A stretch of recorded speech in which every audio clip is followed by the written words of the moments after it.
এই জুলাইয়ের ১ বছরে ১ম যে প্রত্যাশা ছিল, আমাদের যে ভাইরা শহীদ হয়েছেন, যারা আহত হয়েছেন তাদের স্বীকৃতি, তাদের পরিবারের পুনর্বাসন এবং তারা যে স্বপ্নটা নিয়ে জীবন দিয়েছিল, সেই স্বপ্নের বাস্তবায়ন।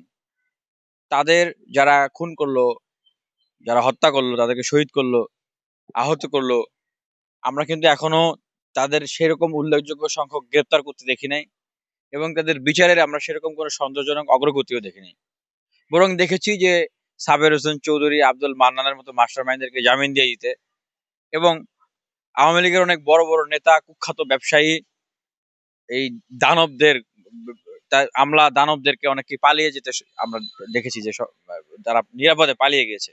আর প্রত্যাশার জায়গায় যেটা আমাদের চাওয়া ছিল যে একটা জাতীয় সরকার বা একটা বিপ্লবী সরকার হবে, যারা ফ্যাসিবাদকে একদম উপড়ে ফেলবে এবং একটা সুন্দর বাংলাদেশ আমাদেরকে উপহার দিবে। বিশ্ববিদ্যালয় ক্যাম্পাসগুলোতে নতুন করে আর মারামারি হানাহানি হবে না। পেশি শক্তি এবং কালো টাকার রাজনীতি প্রতিষ্ঠা হবে না। দেশে নতুন করে চাঁদাবাজির সিন্ডিকেট গড়ে উঠবে না। নতুন করে দেশে আপনার বা চাঁদা ধান্দাবাজি, মারামারি, মামলা বাণিজ্য, মানুষের উপর অত্যাচার, গুম, খুন, ধর্ষণ এগুলো আর কখনো হবে না, ফিরে আসবে না।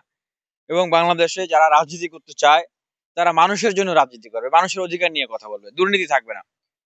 কিন্তু আমরা দেখলাম যে আসলে অনেকটা হতাশ হচ্ছি আমরা যে সেই সংস্কার, সেই বিচার হলো না।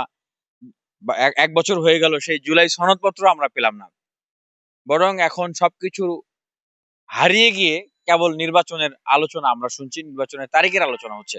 যেটা আসলে আমাদের মনোবেদনার কারণ, কষ্টের কারণ। আমরা এখনো মনে করি যে যারা শহীদ হয়েছেন সেই পরিবারদের কাছে উপদেষ্টাদের যাওয়া উচিত। যারা শহীদ হয়েছেন, আহত হয়েছেন সেই পরিবারদের কাছে যাওয়া উচিত।